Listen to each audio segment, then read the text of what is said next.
Tummalapenta panchayat bit 1 MPTC అభ్యర్థిగా nomination వేయడం జరిగింది. నేను నామినేషన్ వేసిన మొదటి నుంచి కొంతమంది రాజకీయ పార్టీలు ఈ రాజకీయాలు నా తల్లి ఒడిలో ఆడుకున్నప్పటి నుంచి చూస్తూనే ఉన్నాను. అవే గతుకులు, అవే పూరుగడుసులు, అవే కష్టాలు, అవే బాధలు. మనమంతా బానిసలం, గానుగులం, పీనుగులం. మనది ఒక బతికేనా కుక్కల వలె, నక్కల వలె. మనది ఒక బతికేనా సందుల్లో పందుల వలె.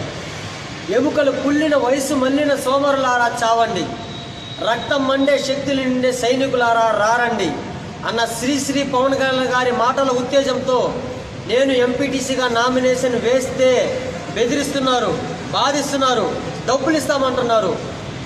ఈ రాజకీయ నాయకులు డబ్బుతో మాత్రమే రాజకీయం చేయగలమని కొంతమంది అనుకుంటున్నారు.